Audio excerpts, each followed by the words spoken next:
านมาแหละแต่เขาก็ไม่ให้อยู่อะค่ะคือจริงๆอยากจะแนะ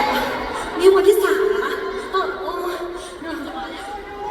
ขอตังค์เพิ่มหนูได้ลิงก์ฟรีเลยวันนี้ไม่ได้ไปก็ได้